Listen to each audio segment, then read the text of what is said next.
Now, lesson 64, finding correlations. We will be able to quantify correlations. So I'll cover the last lesson in a second. Before I do that, I'll talk about today's fact. Today's fact is for number 64. 64 is the number of chess squares on a board, because a chessboard is 8 by 8. So that means you've got 64 squares in total,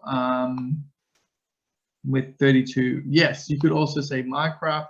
Minecraft, the stack amount for most blocks is 64. Mind you, I think ladders only, well, when I used to play back in the day, ladders could only stack to 16, I think. But yes, don't quote me on that. And the reason for that is 8 squared is 64. It also happens to be the number of cubes in a 4x4 Rubik's Cube, because 4 cubes is 64. Also, 2 to the power of 6 is 64. 64 is one of those numbers that can be cut in half multiple ways. So that's why.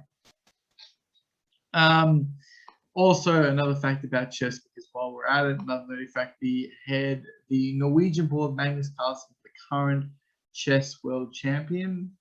It's always interesting to find out, like, I don't know, it's interesting when I look up chess things, because it's, I always find one of the interesting things is it doesn't really matter what country you come from. Like, you can still be a champion in chess. It's like, you know, even if like there are a lot of Indians that are doing very, very well in chess, and it's like, it's not like some sports which are dominated by one particular country. Anyway, why are we all saying Minecraft? I get it. Yes, Minecraft is 64, but it's not yet. Anyway, so let's go. Let's jump back now to grab and look what we did last lesson. So the last time I taught you guys, what we did is we were looking at where were we? Yeah, scatter plots. So this is our first lesson in bivariate data. So firstly, I said, hey, bivariate data is mostly you're doing scatter plots. We've done scatter plots before. I re-explained this terminology to you before as well. I said independent variable is sometimes an explanatory variable. It attempts to explain the response. So you might have a response. You might have an increase in temperature. You may have something. You try to, or you might have an increase in money. You might try to explain that result by how long have you been operating? How many things have you sold? So that's where you try to explain. So then we talked about, I briefly talked about how I mark your scatter plots. I said I look for whether or not you're taking up all the space. How is your scale going? Have you got the right amount of labels, and so on and so forth? And then we constructed our own scatter plot, which is something we've seen before. And then we worked, and then I started to introduce you guys to interpreting a scatter plot. I gave you guys a picture of a scatter plot. And then what we did is we then we talked about the strength of a scatter plot, which is how close to a straight line it is. We talked about the direction, which is whether positive or negative. And then we talked about the shape, which is the difference between linear and nonlinear. And we said a good way to talk about this is to use these descriptions. There is a strong or moderate or weak or, you know, positive linear correlation, or positive or negative non-linear correlation between the X variable, which would be years spent studying, and your income. And so, and then I set you guys to working on 7C. The reason I sent you guys to working on 7C is because, let me see if I can show you 7. Oh, I haven't got it open. So 7C is essentially, I can actually open it relatively quickly. 7C was, let's see if I can find it. 7C was the current lesson that we got up to. So I said 7A, B. 7A and B are quite short and something you should know how to do already. But 7C, you can see there are, let's see if I can open one of the questions up. Where is it? Here we go. So 7C, you would get a question like this. Let me do this. And you get this kind of correlation here. And so your job would be to say, right, well, what does that look like? I think this looks like that looks like a negative correlation. I'd say that is relatively linear. And I would probably say that this is moderate. So you've got like moderate, strong, and very strong, and that's what. And you guys might think that's a weak correlation, but if you kind of look at it, it's sort of pretty line-like, but it's a fat line. A weak correlation barely looks like anything. So I would say that's probably moderate. So whereas a weak correlation, if you have a look at the picture that they've given you for a weak correlation, that's going to be, where is it? So this is a weak correlation. Look how scattered that is. So that's why I sort of led this to be a bit more of a moderate correlation. Now, after this, what we're going to do today is we're going to talk about some bits and pieces got to do with, we're going to go back to sharing this page. Hold on, I've just got to remember to change the sharing page. That's not doing it yet.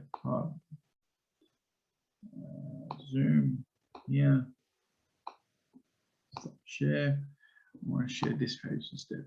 Okay, so what are we going to talk about today? So today we're going to focus on this idea of correlation. We're going to talk more about strength. I guess the big idea here that we're going to talk about is we're going to be able to quantify how strong a relationship is.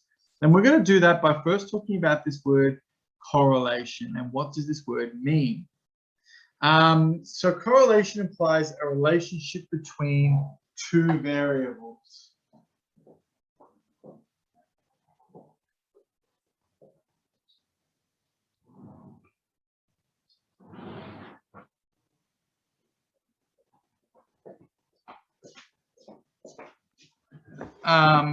Like, for example, the speed of a car crash correlates to the amount of injury. If you're going really, really fast, then that means that you are going to be more likely to be injured. We can actually also say the type of correlation that is a positive correlation. The faster you go, the more injury you have. And that's sort of talking again about this idea of direction. Now, that's not to say that we know exactly what the shape of that graph looks like. That graph could look like this, it could look like that, it could look like that, but the point is that we just know that the faster you go, the more injury you have. High-speed crashes tend to have, and I'm actually put this in bold because this is some of the vocabulary that we use when we talk about, this is some of the vocabulary that we use when we talk about correlations. Let's actually explore why I use the word tend to have. The reason that I use the word tend to have is because I'm not saying for definite, okay? I'm not saying if you are traveling fast and have an accident, you will have more injuries. I'm just saying usually whenever we see a car accident, the faster you go, the more injuries you have. So like, for example, you may have a car accident when you're going really, really fast, crash into a massive small pile of snow, completely destroy your car, but you walk out without any injuries, not even a scratch.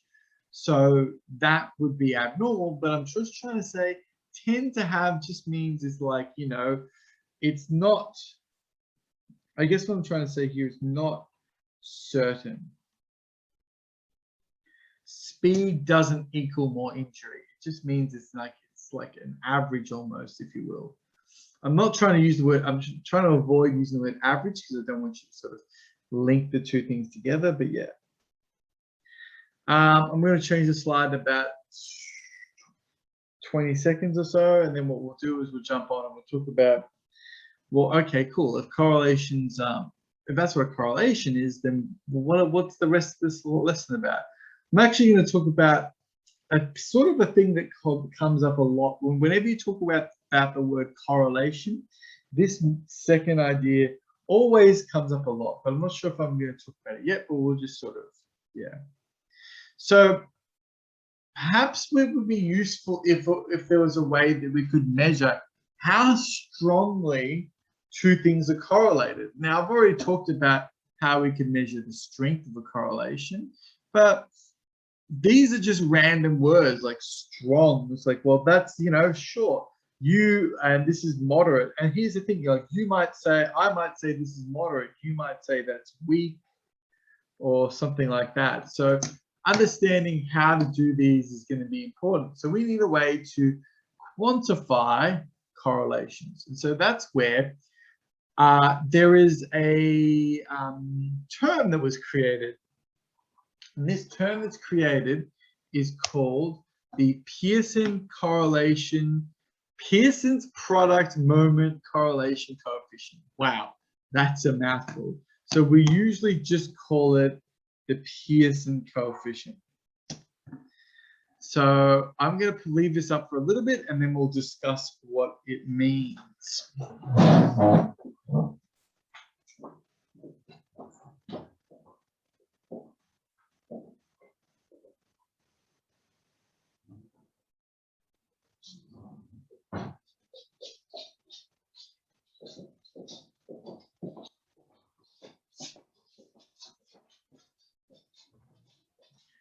Okay, so what is the Pearson product correlation coefficient?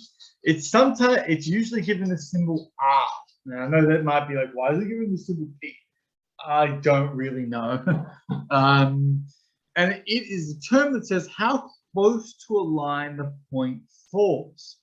So the Pearson correlation coefficient can range between +1, which means the lines form a positive straight line. So then it can also be 0, which means between 1 and 0, which means 0 means there's no relationship at all, and -1 means there is an there is a negative relationship. Well, I guess I'm just going to change this a little bit. I'm going to change this to say there is a negative straight line relationship, because I want you guys to understand is that when we have a Pearson correlation coefficient of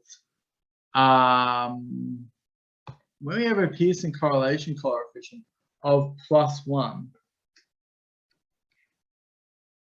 what that means is it doesn't mean that the lines form positive, makes a positive shape. It means that the points are exactly on a straight line. It means that you could draw a straight line and go straight through all those points. And if R is -1, it's the same. You could draw a straight line through all these points. And then R equals 0, sorry, let me just try that again. When you have R equals 0, what's my thing? That means you have no relationship at all. There's no relationship at all. And we've sort of discussed that already. So this sort of combines the idea of strength. This Pearson correlation coefficient combines all three ideas that we were discussing yesterday's lesson. It just combines strength. The stronger it is, the closer to 1 it is. It combines shape, because obviously you are talking about a straight line. And then it also finally talks about positive versus negative. So that's what the Pearson correlation coefficient is. After this, now, in year 11 maths, you guys are not expected to be able to do the, you guys aren't actually expected to be able to do the to calculate a Pearson's product coefficient by hand. You are just expected to be able to report on it. You guys also aren't expected to be able to do it. You would be expected to do it on your calculator, but unfortunately, we don't use CAS calculators in year 11. So I am going to show you guys how to find it using uh, Google Sheets, because there is a way that you can find the Pearson product moment correlation coefficient using Google Sheets, but it's not really the main goal. The main goal in year 11 is just to get you guys to understand this concept that I've got here. And usually what we want you guys to be able to do in year 11 is just be able to give me an estimate. So let's grab a look at some more information. So this is now this is sort of this is something that I would usually print off for you guys, but I don't have it. So unfortunately, I can't print this off to you guys. I want you guys to have a copy of this. So what I would suggest is maybe taking a screenshot of this and later on maybe printing it off. You guys can copy this down if you want, but it might probably take you a very long time. But I wanted to show you this table just so that we could, it's probably an easier way to copy this down anyway. Because if you look, this table is just a way to talk about the different values of R. So if you have, obviously if R equals 1, it is a straight line, okay? But if you've got R is between 0.75 and 0.99, then you've pretty much got a straight line. So what we will refer to that as is that is a strong positive linear association. Now a moderate one is anywhere between 0.5 and 0.74. So it's like sort of like between 50 and 75%. We in that case, you're looking at a, you know, if this is like an A plus, this is an A or a B, this is going to be like a C or a D if you think about grades, you know. And if you think about anything between 0.25 and 0.49, that's like an E, you know, that's like you're barely passing.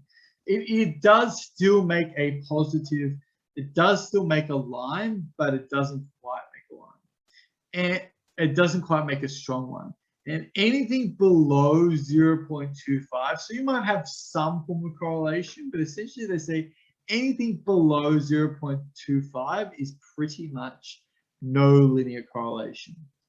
Now the second part of this table just says weak, moderate, and strong. It's the same measurements except they are for the negative, except I don't know what the heck's going on there. That's a bit weird. I think that was supposed to be 0.75, and it's actually a typo in the book, not a typo for me. So you could just like, what you could do is you could just cut that out and just say, and cut these words positive out and just say, yeah, cool. That's what the strong, moderate, weak, and no linear relationship. Now, I'm not going to keep this up for a super long time. And the reason that I'm not going to keep this up for a super long time is this would take you a long time to copy down. So what I would suggest is, again, you guys might want to copy something like similar to this down. You might, as I would normally print this off for you, and then you could glue this into your books. But unfortunately, as I said, it's just, I can't do that for you guys. So I'd strongly suggest maybe, I might pin this page to the classroom so you can print it off. But yeah, you can maybe take notes on this later. What I think would be more useful is to start exploring what these actually look like and how these actually work. So let's see how these actually work. So I've got a bunch of pictures here. Okay, and all underneath each of these pictures, you can see there's a number. And we actually go from 0.9 all the way down to 0.1. So let's use our information that we've got here. So between above 0.75 is going to be strong. So these two we would say are strong. And if you actually look at these, yeah, you can tell that they make straight lines. The next lot between 0.7 all the way down to 0.5 is what we would call moderate. So yeah, so this would be a moderate And this would also here be a moderate. And you can start to see that, yeah, they're starting to spread out a bit.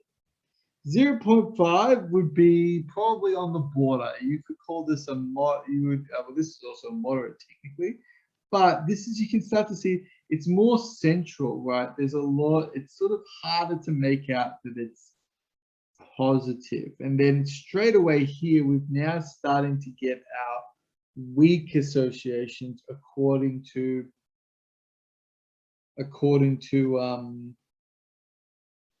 the Pearson's R. And these ones, you can still sort of see that there is a relationship that's weak, which does make me think that picture that I showed you before, if you said it was weak, then yeah, maybe you were legitimate. Maybe that's fine. But yeah, you can see they're a lot weaker. They're a lot more spread out. There is still like enough of an area, enough of a negative space to suggest that they are positive. But yeah, and then after this, we've got our last ones here, and these ones have got no association. Now, you can sort of see that there is a sort of like, maybe you could imagine that as a, you could maybe imagine that as a slight positive trend, but there is not really much to it. There's not a lot there to say yes. But yeah, the idea is this gives you an idea of what we're looking at. Now, again, if you had, and so this one's sort of got a weak negative one here, but yeah. Now, if you were to look at something like this and you were to say, oh, I can't tell if that's moderate or strong, a moderate or weak, then that's not really, don't stress, don't worry yourself. Don't be like, oh my God, I'm going to fail because I can't tell.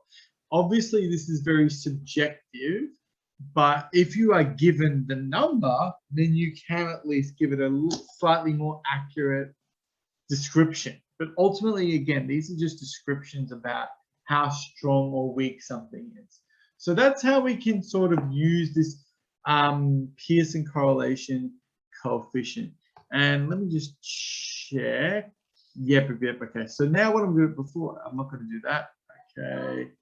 Yep. So now what I'm going to do, before I jump into when I go to the next stuff, it's going to be a bit more of a random tangent. So I'm not really a tangent, but it's not really as related. So before I do that, I'm going to keep on this idea of the Pearson correlation coefficient. Firstly, are there any questions so far? Any queries? Any issues? Does that make sense?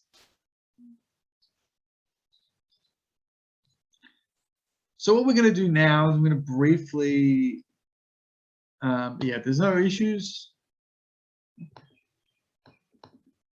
All right, I'm going to keep going. If there are any issues or if you guys got a problem later on after lesson, you feel free to send me an email or stay back after the class and ask for some help.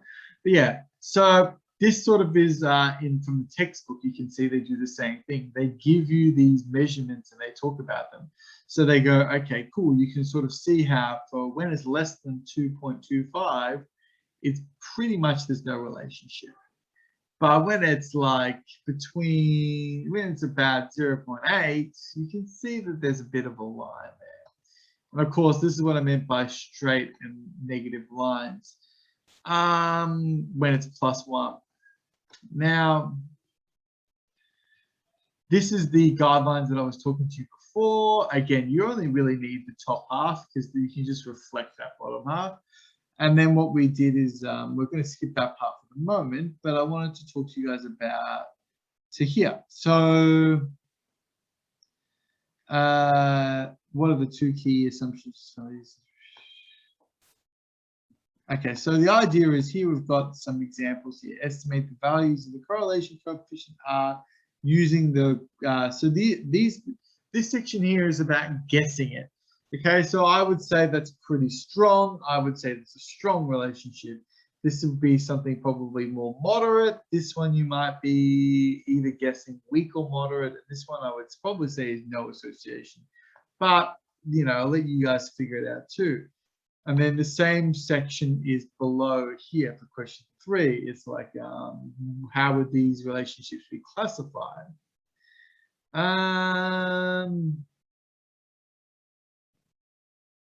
Okay.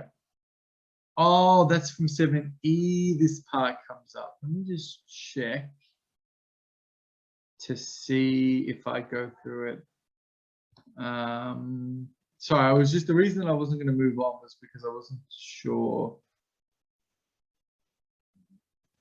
Okay, so I'll talk about that when I do 7E. But because what time is it? It's 12:20. No, it's 2:20. No. I'll do that when I do 7E. I was going to show you guys how to find the product correlation coefficient. I might actually briefly show you this now. So what I'm going to do is I'm going to briefly show you something just a little bit over here. So what we're going to do is I'm just going to show you how you might find out what the Pearson correlation coefficient is. So let's just say that we've got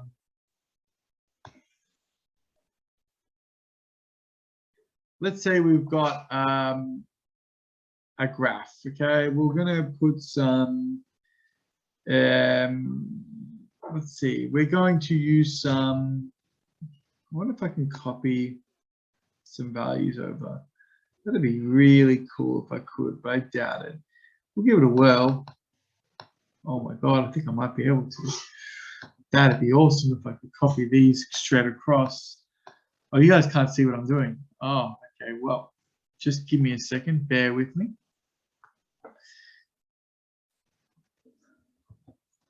Ta-da!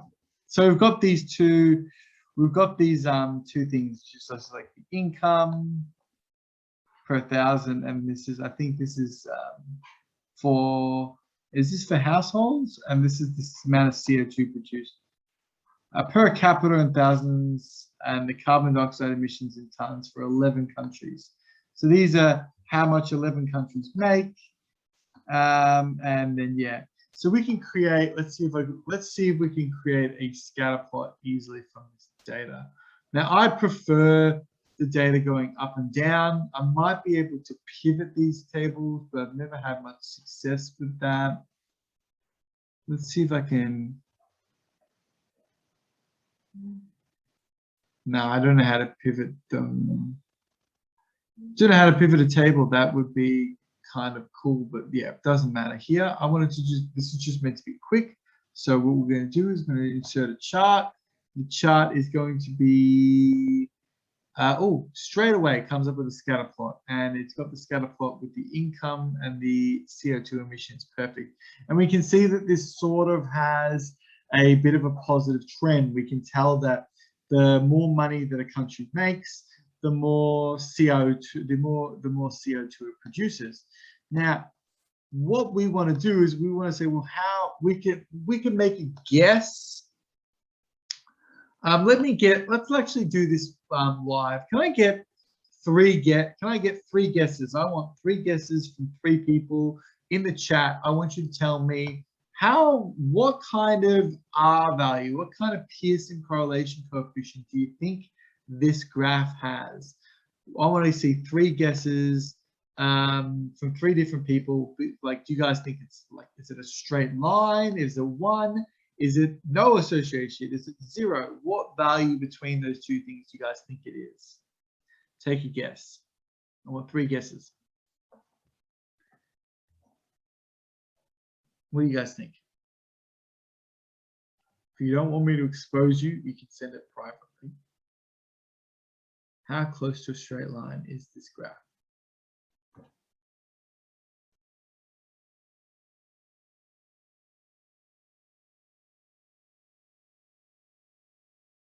Guys, you guys can see the graph, yeah? I'm not talking to...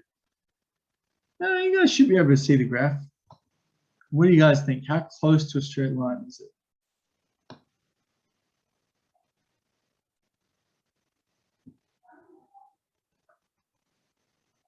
Anyone?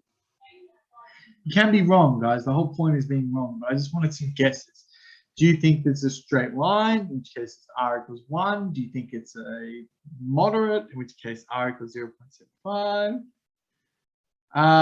Yep, so I've got one secret one person, we'll call this one person 1, says that r equals 1. Does anyone think that r is something smaller than 1? What do you guys think for r for this line? I want you guys to guess for me. What do you guys think? Is it closer to, let me just bring, wait, no, sir. This person wants to change their mind. I thought so. It's not 1. Well, what do you think it is then? What do you think it's close to? Maybe I should do this.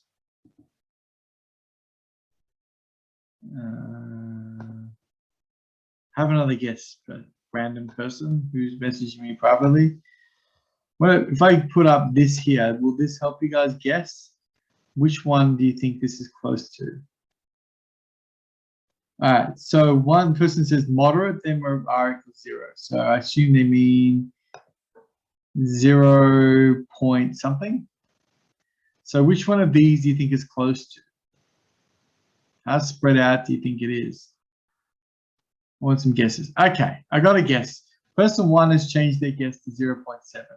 Another person, person 2, also anonymous, wants to remain anonymous, has said 0.5.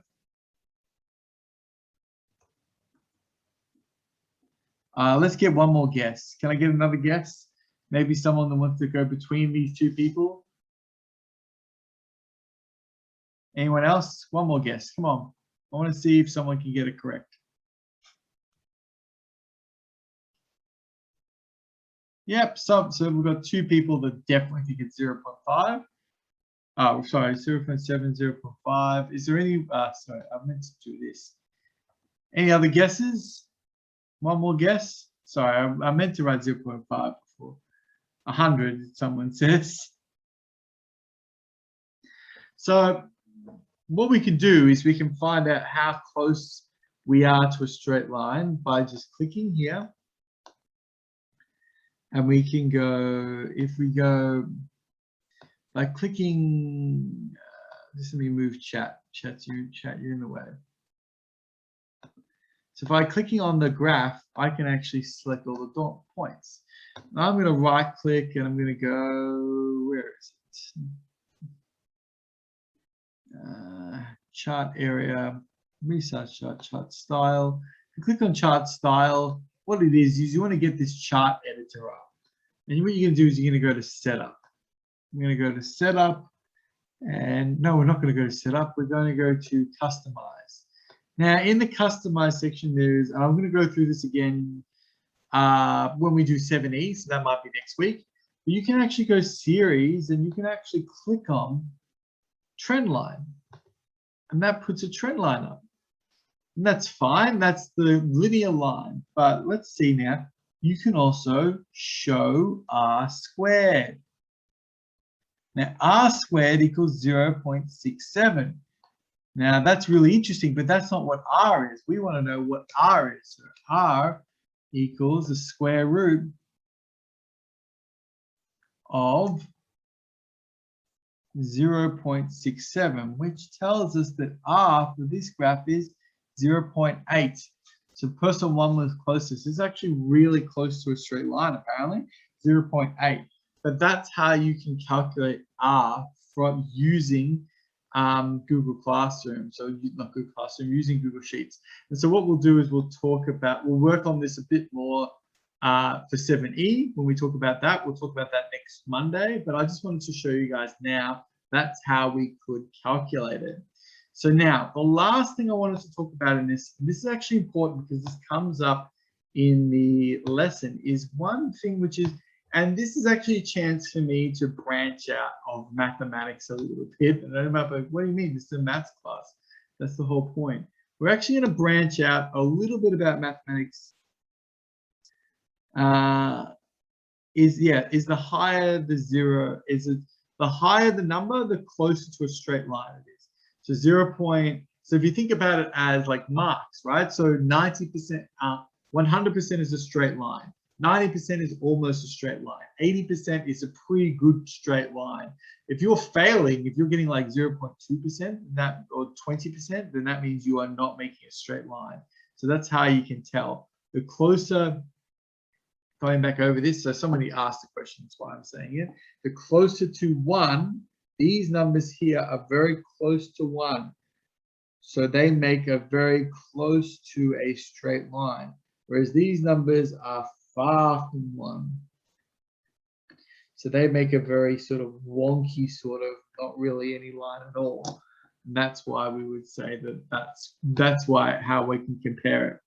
Anyway, now, so we're going to dive a little bit away from maths for a second to talk about a little bit got to do with philosophy, if you will. And this, you might think, oh, Serge, we need to know this. Believe it or not, you actually need to know this information to work on 7D. Some of you guys might be aware of this because if you're doing year 11 or year 12 psychology, but some of you guys this might be brand new. And it's a word. So we've been talking about correlations. And when we talk about correlations, we talk about how two things are linked. Now, correlations just imply two things are linked, but a causation implies one variable causes another variable. Let me explain the classic example here. In this example, we have ice cream and we have sunburn. So eating ice cream causes you to get a sunburn. And you might say, well, how do we know that? Well, listen, you might do a study of people eating ice cream, right? And so you might go somewhere where you see a lot of people eating ice cream. You might go to the beach. And so what you do, or you might go to the docks, or you might go to the city, and you might go to a park. And let's just say you go to a park and you go, well, okay, let's look at all of the people eating ice cream. And you say, okay. And you find, okay, you look at all the people eating ice cream, and then you look at all the sunburn.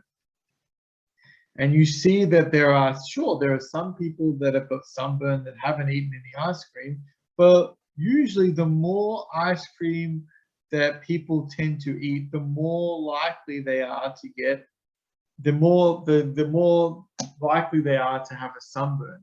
We can see that there is a positive trend here. And so what this person suggests is, clearly eating ice cream causes you to get a sunburn. And this is one of the biggest problems in, I guess, psychology, but also in all of statistics, is causation. Now, let's talk about why this is a problem. The problem is this: correlation only implies they are related. This should be implies.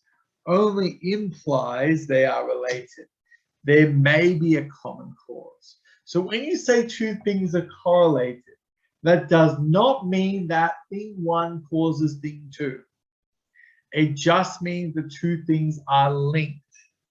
So if I say ice cream is correlated to sunburn, that doesn't mean eating ice cream causes you to have a sunburn. If you were to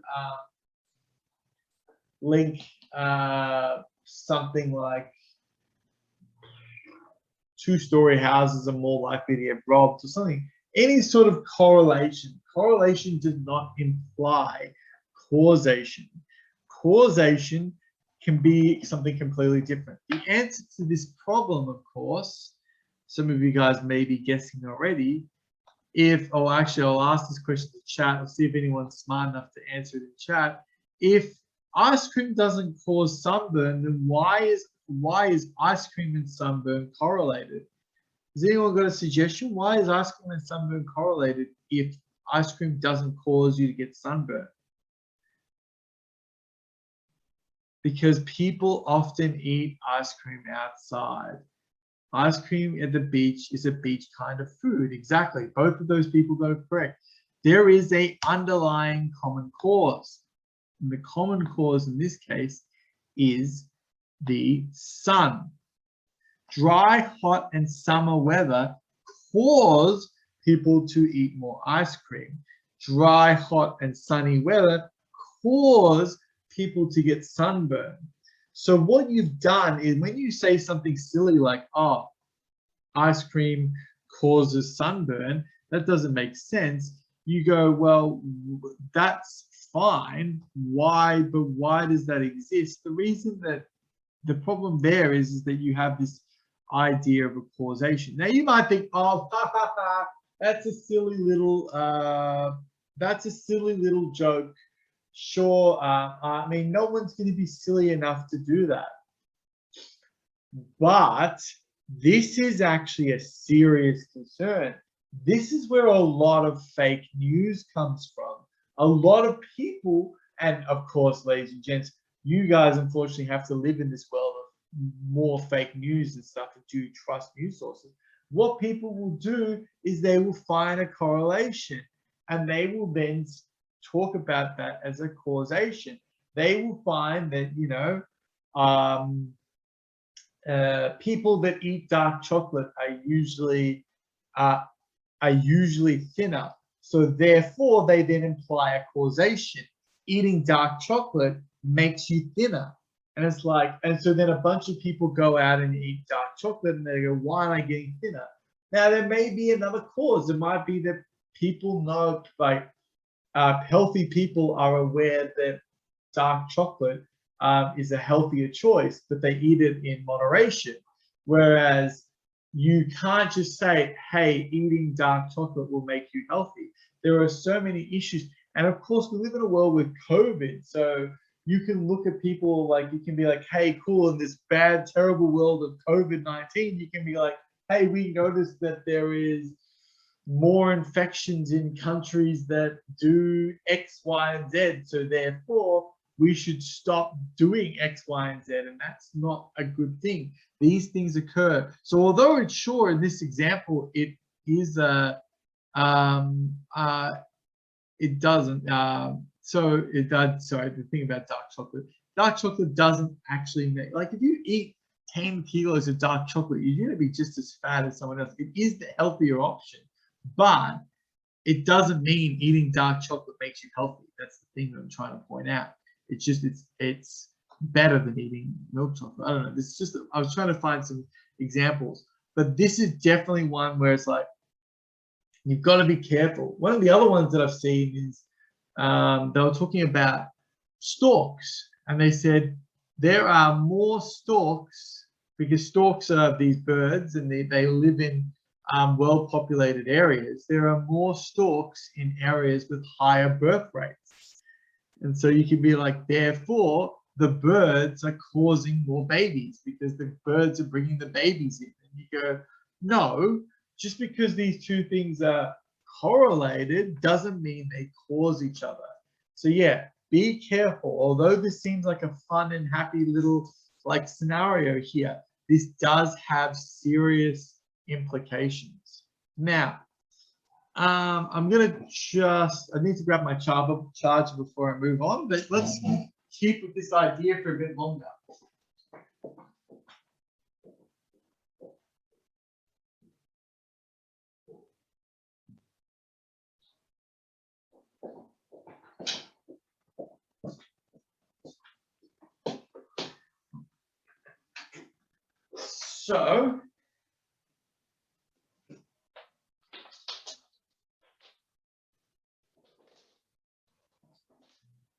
So, and I might see if I can dig up some more examples because a lot of time people think, oh yeah, this is cute, but it's like, no, this can be a big deal.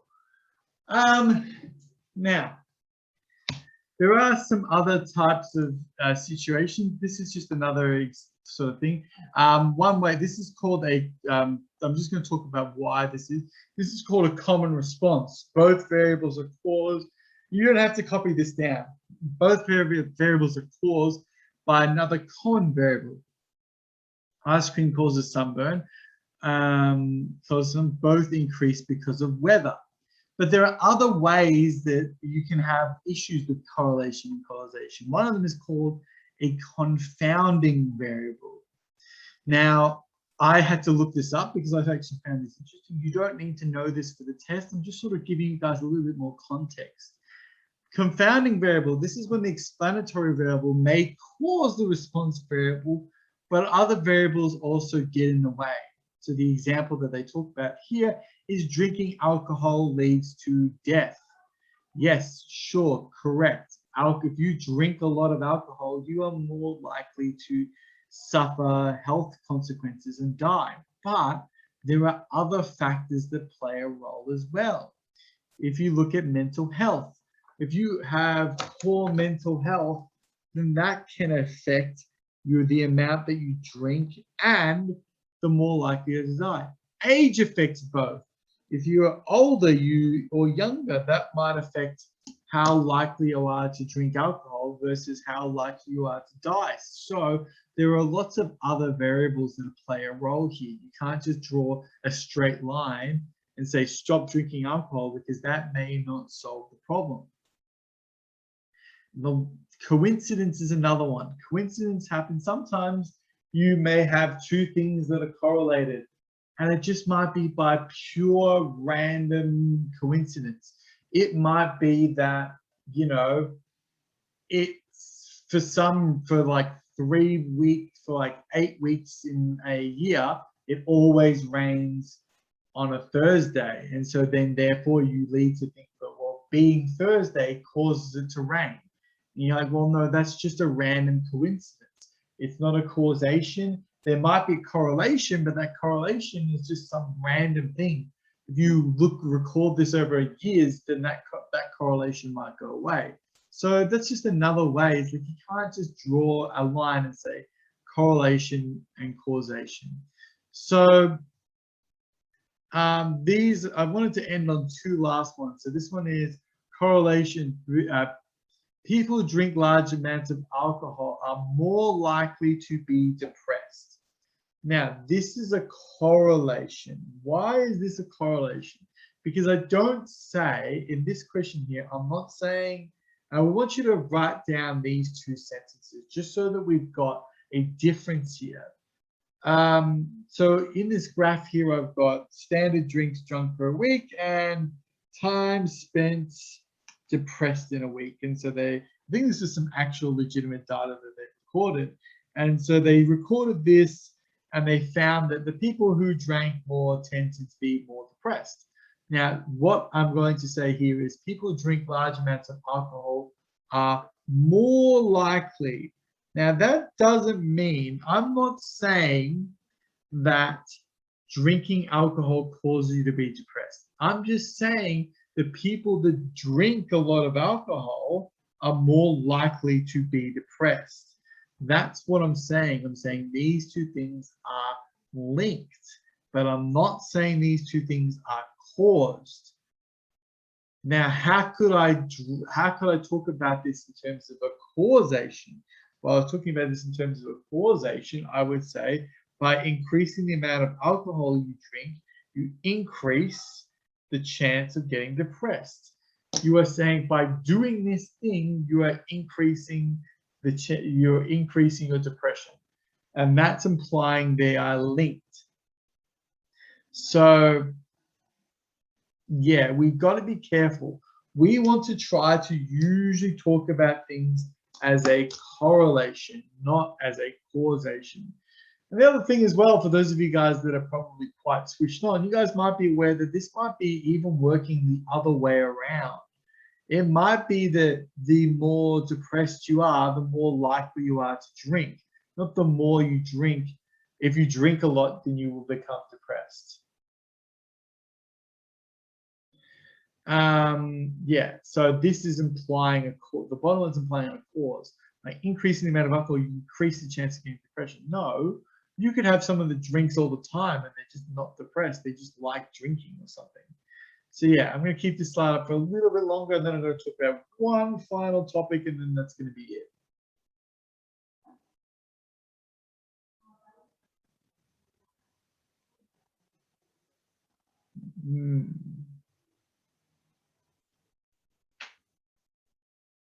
So